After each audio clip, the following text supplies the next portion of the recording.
So I didn't know this. Greg Gutfeld, who is now actually dominant in late-night ratings, when you take the Fox News ratings of Gutfeld's show and you put those up against Colbert and Fallon over at The Tonight Show and Jimmy Kimmel's little show on ABC, which was never really a thing, you put Fallon up against, and those three, the two Jimmys and Colbert, up against Greg Gutfeld, and Gutfeld often bests them on a cable news channel at the same hour, which is a pretty remarkable feat. And then I see yesterday, I didn't know this. Did you know this? Greg Gutfeld went on Jimmy Fallon's Tonight Show last night, Fast Eddie. He was invited by the Fallon people, Gutfeld was, to come on their show. No, I didn't see that, no.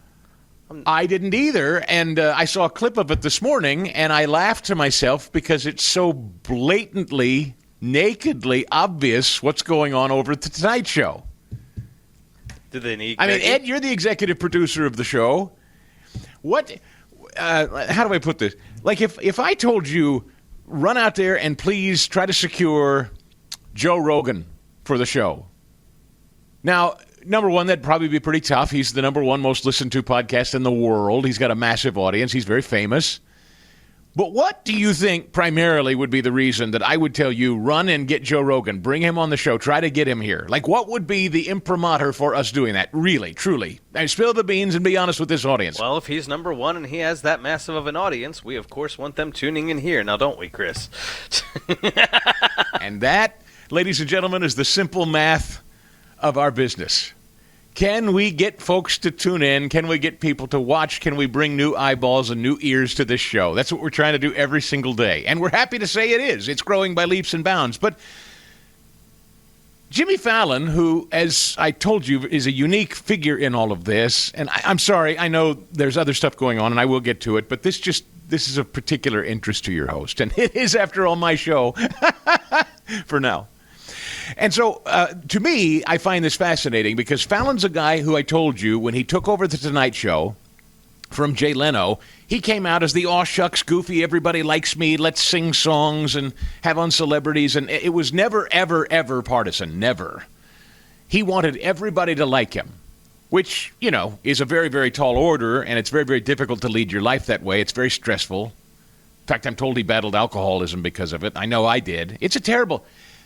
Ed, when you lead your life trying to make sure everybody likes you, can I tell you what a stressful endeavor that is? You don't want anybody upset, ever at any point. When I got into this business, that's what I started in, with the mentality of, I don't want anyone angry at me. I don't want a single angry note. I don't want a single angry complaint. I want everyone to like me. Now, if that's your starting point as a broadcaster, you're in for a long, long haul, my friend. And and again, you're probably going to end up deep in a bottle. Yeah, I mean, after that first hate note, or your first negative piece that's in print in front of you, oh, man. It'll ruin you. Yeah. It'll ruin you if that's all you care about. And that's how Fallon started. I want everybody to like me. I'm everybody's best friend and little brother or whatever. So he had Donald Trump on in 2015 as a candidate for president, just like he had Hillary and he had all the candidates on. He didn't care because he wanted to reach everyone. And he thought, hey, I'm Jimmy Fallon. I got goodwill everywhere. I'm going to have on Democrats. I'm going to have on Republicans. Everybody likes me. That all changed with Donald Trump, though, didn't it? You're not allowed to like Donald Trump. Donald Trump is the devil, don't you see? Donald Trump was never allowed to be near the White House. Russia collusion, we now know what lengths to which Hillary Clinton, the Obama people, we know how hard they wanted to make sure this populist president, who is now tearing down walls, brokering peace deals, leveling tariffs on other nations, as we laid out yesterday, reorganizing the global structure of everything and emboldening and strengthening our borders, our finances. He is truly rebuilding the country, while so many presidents prior have tried to shred it for their own personal gain or what have you, or their own Marxist agenda. They knew it. They saw him coming from downtown, and he had to be stopped. So when Fallon had Trump on, that was when the left got their marching orders. Go after Fallon.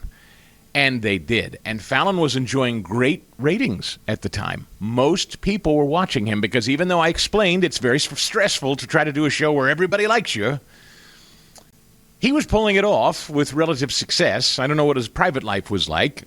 And there were reports that he had like a terrible alcohol problem. I'm going off of the reports. I don't know that to be a fact. So I'll say allegedly. So when the left decided that Jimmy Fallon was a bad guy for giving Donald Trump a platform because the memo had gone out, you weren't to normalize Donald Trump, Jimmy Fallon had a decision to make. His ratings started to slip, and he thought, uh-oh. For the first time, he was really starting to take incoming. This was about the same time Colbert decided to start leaning into just being a hyper-partisan. Kimmel, too, although he already was kind of there. The balkanization of late-night television really began under Kimmel and Colbert in earnest, and they sort of dragged Fallon along with them. Fallon tried to become, as best he could in his impish, little brother way, and a never-Trumper, too. He wanted in on the action, started doing Trump impressions and making fun of Trump, but it fell flat. He looked like he was responding. It was kind of a lame attempt. Didn't look like his heart was in it. And so he began to suffer pretty badly. And Jimmy Fallon has effectively ruined, in terms of ratings, a heritage name called The Tonight Show. Colbert began to ascend to the extent that he had ratings. All of them were, again, the fittest kid at fat camp. None of them really had great ratings, but Colbert began, in terms of a niche, he began to become the biggest draw for leftists who still watched late-night television. Along comes Gutfeld. He does his thing. He surges. Well, now the Late Show is being completely eliminated. It's now been well documented that late-night television as a format is too expensive. It's hundreds of millions of dollars to keep a show like that running for maybe, on a good night, if you're really lucky, 2 million viewers. It is mathematically a disaster. These hosts are making a ton of money. The costs of the crew, the band, the whole thing. It's extraordinary. We know Colbert was losing $40 million a year. I don't know if The Tonight Show is profitable over there at NBC. I don't know if there's I'm sure maybe if I could dig into the finances, I could find it. I don't really care. I have a funny feeling, I have a guess, that The Tonight Show is probably more costly to NBC than it's earning by way of revenue. I could be wrong, but I have a hunch. I almost guarantee that's the case for ABC and Jimmy Kimmel. So now that we've seen woke officially driven out of the public square, we've seen, in fact, I got a great story about American Eagle, the Sydney Sweeney jeans people. That's coming up in a minute. Woke is officially dead. Corporate America has pushed back.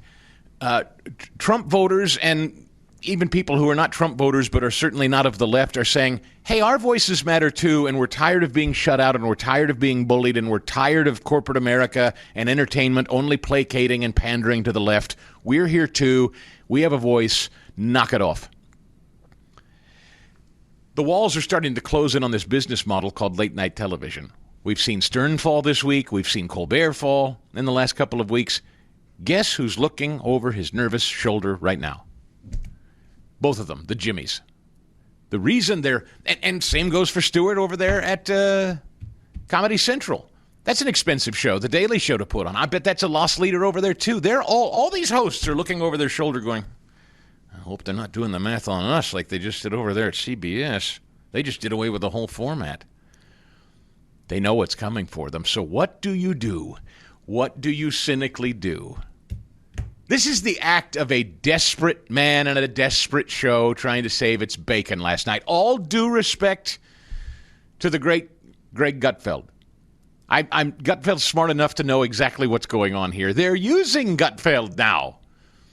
They've decided that suddenly it's cool to invite Fox hosts on The Tonight Show to sit down and pal around with them. Why? Because Gutfeld and the Fox people will talk about going on Fallon's Tonight Show on NBC, and they hope that the Fox audience that leads right now at night will follow Gutfeld over and watch Fallon and give him a bump in ratings. And he can point to his bosses at NBC and say, see, we're back, baby. Look, they're watching, huh? Huh? You're going to start seeing more conservative figures on late-night television, such that it is. That's my prediction for the rest of this year and next. The Chris Stigall Show Podcast.